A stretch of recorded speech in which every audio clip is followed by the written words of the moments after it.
तो hello everyone. आज की वीडियो में मैं पढ़ने वाली हूँ एथिक्स की ही सीरीज को आगे बढ़ाती हूँ। ये नेक्स्ट वीडियो थी। नाउ मैं आज आपको बताने वाली हूँ कि हाउ टू फाइंड कि कोई भी चीज मॉरल है लाइफ में या नहीं, कोई भी चीज एथिकल है या फिर नहीं। आप कैसे अपनी लाइफ में ऐसे डिसीजंस लोगे जब आपको कभी डिलेमा में हो आप, या फिर आपको अपनी लाइफ में डिसीजंस लेने हैं, आपकी लाइफ में आपको चॉइसेस लेनी है कि whether that thing is moral और नॉट, और आप मॉरल चीजें पे डिसीजन लेना चाहते हो। आप पता करना चाहते हो कि कोई भी एक्ट या फिर कोई भी पॉलिसी या फिर कोई भी लॉ या फिर कोई भी activity, whether that thing is moral और नॉट, आप कैसे पता करोगे।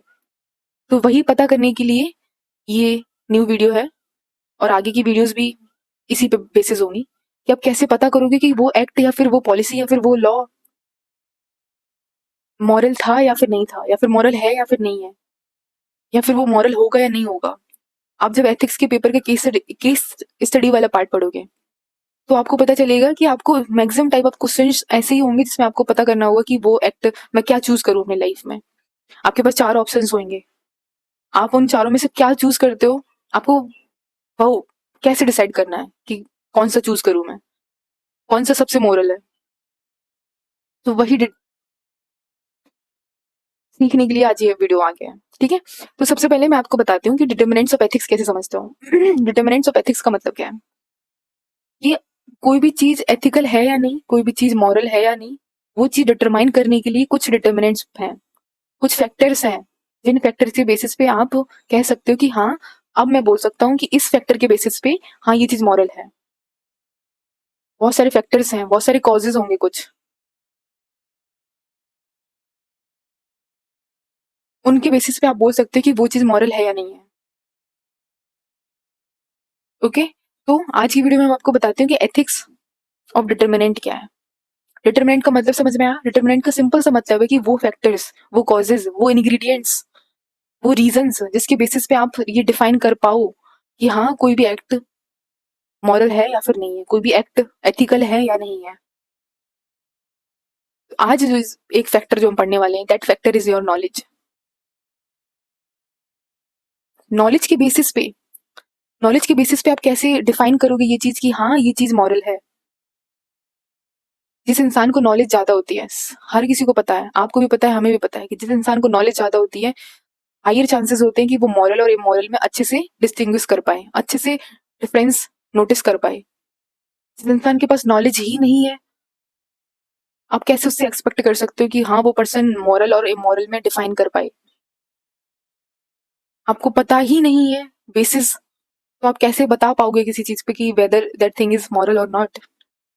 तो वही एक फैक्टर है नॉलेज। नॉलेज के बेसिस पे आप कैसे ये बताओ कि वो एक्ट मॉरल है या फिर नहीं है। तो वही डिफाइन करने के लिए मैं आपको अभी नीचे चलती हूँ।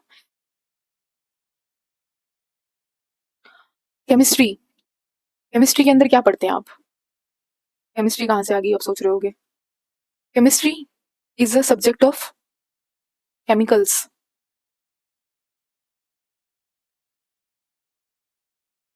बेसिक बेसिक चीज बता रही हूँ मैं आपको। आप दुनिया के लॉज के बारे में जो समझते हो, रूल्स के बारे में समझते हो, वो आप फिजिक्स में पढ़ते हो। ग्रेविटेशनल फोर्स है, हम लोगों के बीच में अधेसिव कोहेसिव, ये सारी चीजें हैं। बायो में आप क्या पढ़ते हो, आप लाइफ के बारे में पढ़ते हो, आप ह्यूमन बॉडी के बारे में पढ़ते हो। वैसे ही सब्जेक्ट जिसके अंदर हम नॉलेज के बारे में पढ़ते हैं, that subject is your epistemology. Epistemology क्या है, अ सब्जेक्ट जिसमें हम नॉलेज के बारे में पढ़ते हैं। नॉलेज कितने तरीके की होती है, नॉलेज क्या होती है, नॉलेज के बारे में किन किन पीपल ने क्या क्या बोला, प्रोसेस क्या है नॉलेज को गेन करने की, नॉलेज को गेन करने के बाद क्या होगा, ये सारी चीजें हम जहाँ पढ़ते हैं, that thing is epistemology. Epistemology का मतलब समझ में आया। बहुत ही सिंपल वे में मैं समझा रही हूँ हर एक चीज आपको।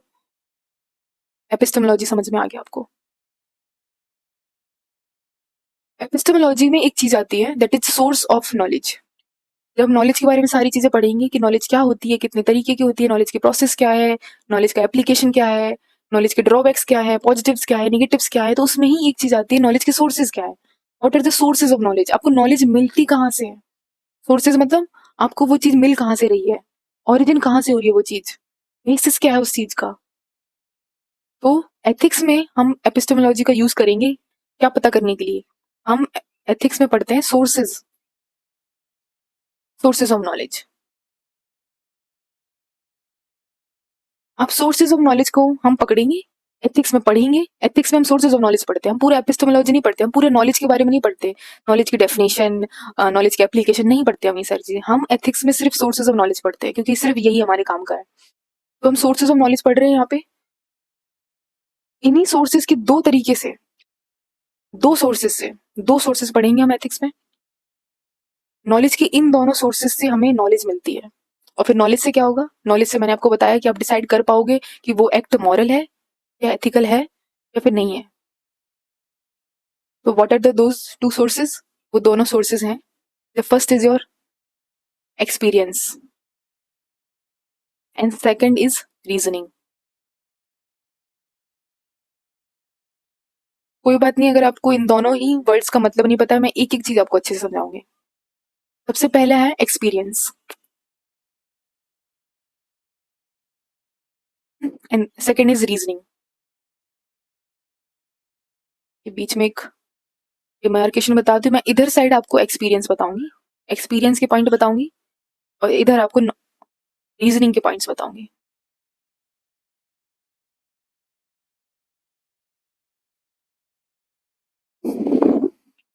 सबसे पहले एक्सपीरियंस का पॉइंट।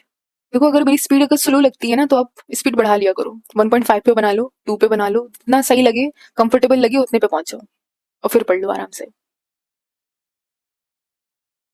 तो सबसे पहले एक्सपीरियंस की बात करती हूँ मैं। कुछ ग्रुप ऑफ पीपल जो मानते हैं कि आपको जितनी भी नॉलेज है वो आपको एक्सपीरियंस से मिलती है। इस ग्रुप ऑफ पीपल मानते हैं कि इंसान की बॉडी में होते हैं सेंस ऑर्गन। सेंस ऑर्गन समझते हो? सेंस ऑर्गन का मतलब है आपकी नाक, आपकी आंख, आपकी स्किन, जो किसी भी चीज को रिसीव करती है, आउटसाइड के स्टिमुलस को रिसीव करती है।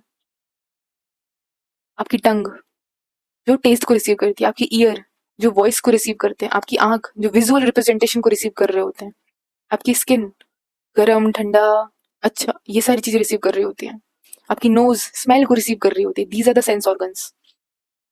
तो ये जो एक्सपीरियंस मानने वाले लोग कि एक्सपीरियंस से आपको नॉलेज होती है, वो कहते हैं कि आपके पास सेंस ऑर्गन होते हैं, और वही सेंस ऑर्गन आउटसाइड का कोई स्टिमुलस से, आउटसाइड का स्टिमुलस या फिर क्या बोलते हो, आउटसाइड से कोई चीज रिसीव करते हैं,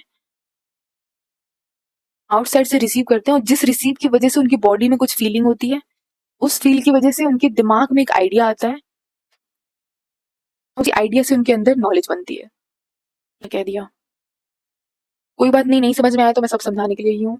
सिंपल से एक एग्जांपल देते हैं एक बच्चे का। एक बच्चा है जो गर्म चीज को छूने के लिए बार बार जा रहा है, उसकी मम्मी उसे डेली रोकती है, बट वो बार बार डेली डेली उस गर्म चीज को छूना चाहता है। तो एक दिन उसकी मम्मी अलाउ कर देती है कि हाँ बेटा जाओ, आज तुम छू ही लो जाके। वो जाता है, उसे टच करता है, उस हॉटनेस को फील करता है, उस हॉटनेस को रिसीव करता है, सबसे पहले टच करता है, तो उसको फील करता है, तो उसके दिमाग में एक आइडिया जनरेट होता है कि अरे ये चीज तो मुझे हर्ट कर रही है, ये चीज तो मुझे हार्म कर रही है। तो उसके दिमाग, तो उसको क्या नॉलेज हो जाती है, उसको ये ज्ञान हो जाता है कि अब से मुझे कोई भी गर्म चीज को ऐसे टच नहीं करना है। It's very simple. वो मिर्च खाने की जिद कर रहा है, मिर्च खाया, टंग ने रिसीव करा आउटसाइड स्टिमुलस, क्या ये तो बहुत ही मिर्चीला है, रिसीव करा, उसको फील करा टंग ने, तो दिमाग में फिर क्या है, आइडिया आया कि अरे नहीं, ऐसी वाली चीजें नहीं खानी है। उसको क्या हो गया, उसको नॉलेज हो गई, उसको ज्ञान हो गया। तो जो लोग मानते हैं कि एक्सपीरियंस से आपकी नॉलेज गेन होती है, they they belong to this group. जो दूसरा ग्रुप है वो कहता है ऐसा नहीं है, ये बोलते हैं कि सेंस ऑर्गन तो एनिमल के पास भी है। एनिमल के पास नहीं है क्या सेंस ऑर्गन? एनिमल के पास भी सेंस ऑर्गन है, एनिमल को भी आउटसाइड स्टिमुलस होता है, वो भी पता कर पाते हैं कि हाँ ये चीज गर्म है, ये चीज गर्म नहीं है। वो भी, उनको भी ये आउटसाइड स्टिमुलस उनको भी मिलता है। रिसीव वो भी करते हैं, पर क्या वो फील करते हैं? हाँ, फील करते हैं। पर क्या उनके दिमाग में कोई आइडिया और नॉलेज आता है? नहीं आता है। हमारी दुनिया में जो भी एक्टिविटीज हो रही हैं, सिर्फ ह्यूमन नहीं क्यों ऑब्जर्व कर पाया ये चीजें?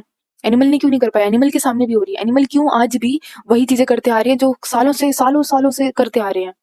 वैसे ही खा रहे हैं, वैसे ही रह रहे हैं, कोई भी चेंजमेंट नहीं आया है। ह्यूमन क्यों चेंज होता चला जा रहा है? अगर आपके सेंस के अकॉर्डिंग, सेंस तो वो भी कर रहे हैं ना, एनिमल भी कर रहे हैं, आप भी कर रहे हैं ह्यूमन। अगर सेंस के अकॉर्डिंग होता तो एनिमल भी सेम चेंजेस होते हैं उनके अंदर।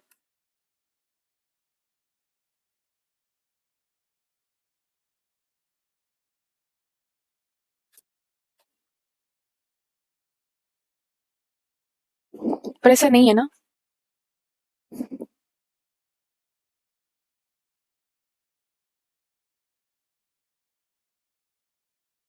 ह्यूमन और एनिमल में फर्क, वो उनके वो फील वाले पार्ट तक वो भी सेम है। उनके पास भी सेंस ऑर्गन है, उन्हें भी आउटसाइड स्टिमुलस मिलता है, वो भी रिसीव करते हैं, वो भी फील करते हैं। वो भी नहीं जाते फिर गर्म चीज के पास में, लेकिन उनके दिमाग में आइडिया नहीं आता है, उन्हें नॉलेज नहीं होती उस चीज की।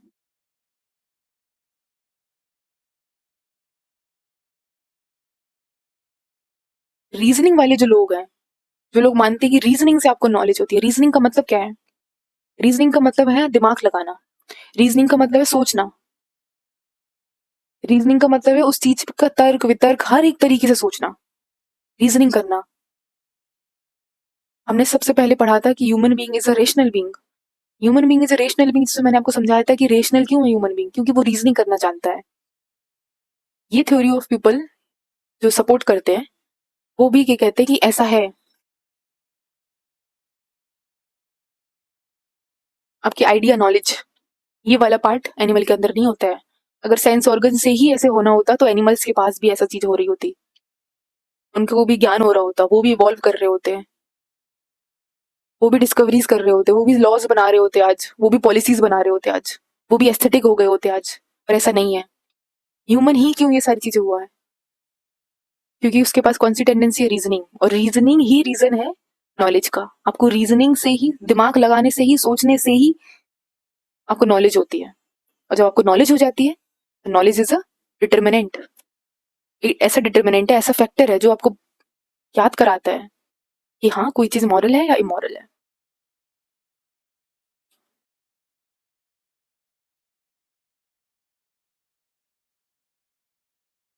ये वाला जो कॉन्सेप्ट है, this concept comes in German, German side. और ये वाला जो कॉन्सेप्ट है, दैट इज एक्सपीरियंस वाला, ये आया था जब इंग्लैंड में रिफॉर्म होना स्टार्ट हुए थे, इंग्लैंड में रिवोल्यूशन होना स्टार्ट हो गया था, इंग्लैंड में सेकुलर जैसे वर्ड आ गए थे। उस वक्त ये वाला कॉन्सेप्ट अराइज हुआ था इंग्लैंड में। ये लोग सेकुलर होते हैं, एक्सपीरियंस वाले क्यों होते हैं secular? Let me prove this. ये सेकुलर कॉन्सेप्ट को मानते हैं।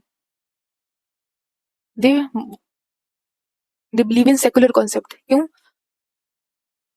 क्योंकि इनके अकॉर्डिंगली ये वही चीज मानते हैं जो ये फील कर पाते हैं, जो इनके सेंस ऑर्गन फील कर पाते हैं। पर भगवान को तो भगवान थोड़ा ना एयर है, भगवान ना हवा है, नहीं भगवान पानी है, नहीं आग है, नहीं बॉडी है, नहीं अर्थ है। सेंस ऑर्गन इन्हीं चीजों को फील कर पाता है।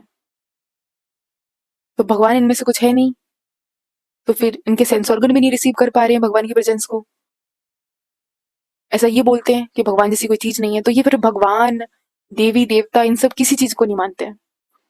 वहीं पे जो दूसरा थॉट ऑफ स्कूल है, दैट इज जो रीजनिंग पे मानता है, वो रीजन करते करते करते उस लेवल तक पहुंच गया है, सोचते सोचते दिमाग लगाते लगाते उस लेवल तक पहुंच गया कि ये मानते हैं कि कोई हायर पावर है, कोई चीज है जो हमें गाइड कर रही है। जैसे कोई क्या क्या मानते हैं? गॉड मानते हैं, भगवान मानते हैं, ईश्वर मानते हैं, अल्लाह मानते हैं, जो भी मानते हैं कि हाँ कोई हायर पावर है, ये भगवान, इन सब चीजों को मानते हैं। ये टू थॉट ऑफ स्कूल्स हैं। एक थॉट ऑफ स्कूल के पीपल जो एक्सपीरियंस वाले को मानते हैं कि एक्सपीरियंस से नॉलेज गेन होती है, वो इस वाले साइड आ जाते हैं। और जो मानते हैं कि नहीं, रीजनिंग से ये सारी चीजें गेन होती है, वो इस साइड आ जाते हैं। ये चेंजेबल पे यकीन करते हैं, इनके अकॉर्डिंगली नॉलेज चेंज होती रहती है। इसका एग्जाम्पल कैसे देते हैं, ये सेंस ऑर्गन से रिलेट करके देते हैं कि जैसे सेंस ऑर्गन्स आपके समय समय से बदलते रहते हैं, वैसे ही आपकी नॉलेज भी समय समय पे बदलती रहती है। ये सब्जेक्टिव कॉन्सेप्ट पे मानते हैं। सब्जेक्टिव का मतलब होता है जो आप सोचते हो। हर एक पर्सन के सेंस ऑर्गन्स डिफरेंट है। आपके सेंस ऑर्गन डिफरेंट है, आपकी बहन के डिफरेंट होंगे, आपके भाई के डिफरेंट होंगे। एक ही रूम में एसी में सो रहे हो तीनों लोग, तीनों को डिफरेंट लेवल ऑफ सर्दी लग रही होती है। किसी को ज्यादा लग रही होती है, किसी को लगी नहीं रही होती है। कोई तो 3-3 कंबल डाल के सो रहा होता है। It's a subjective thing. मुझे क्या लग रहा है, सब्जेक्टिव थिंग है।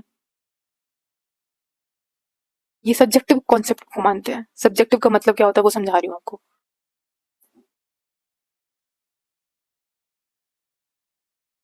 ये school of thought usually German में बहुत ज्यादा प्रोमिनेंट था। जर्मन साइड जर्मन साइड बहुत ज्यादा प्रोमिनेंट था। इन्होंने दिमाग लगा लगा के साइंस आज भी साइंस का डेवलपमेंट बहुत हुआ है यहाँ पे। हर चीज पे फैक्ट्स ढूंढना, हर चीज पे रीजन ढूंढना, ट्रुथ ढूंढना, डिस्कवरीज करना, साइंस का बहुत डेवलप हुआ जर्मन साइड में फिर। क्योंकि ये रीजनिंग को मानते थे, दिमाग लगाने को मानते थे, सोचने को मानते थे कि इससे ही ज्ञान बढ़ेगा। आज भी German people are the most discipline people. सबसे ज्यादा डिसिप्लिन पीपल जर्मन में मिलते हैं आपको। ऐसे होनी चाहिए, वैसे होनी चाहिए, दिमाग लगा लगा के चीजें ऑर्गेनाइज होनी चाहिए, ये करना चाहिए, वो करना चाहिए, वैसे रहता है। एंड ये किस में बिलीव करते हैं, एक्सपीरियंस लेते रहो हर चीज का। तुम्हारे सेंस ऑर्गन्स एक्सपीरियंस ले रहे हैं तो तुम भी एक्सपीरियंस ले रहे हो।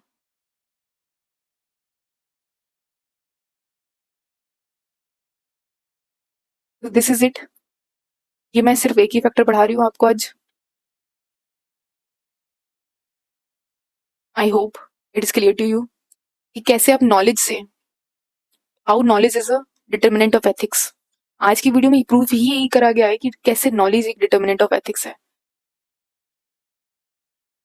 और नॉलेज में भी कौन सी चीज, आपको नॉलेज मिल कहाँ से रही है, what are the sources of your knowledge, your experience और रीजनिंग। दिमाग लगाने से आपको नॉलेज हो रही है, या फिर आप अपने लाइफ में एक्सपीरियंस कर रहे हो, आपके सेंस ऑर्गन्स जो आपके साथ हैं वो एक्सपीरियंस कर रहे हैं, उसके साथ आपको नॉलेज मिल रही है। और हम ये पढ़ क्यों रहे हैं, आप बोलोगे नॉलेज क्यों पढ़ रहे हैं हम। ये हम पढ़ इसलिए रहे हैं कि ताकि नॉलेज गेन होने से आपको, आप डिसाइड कर पाओ अपने लाइफ में इजीली, डिलेमाज में, चॉइसेस जब आपको मेक करनी हो तब, कि कोई भी चीज मॉरल है या फिर इमोरल है।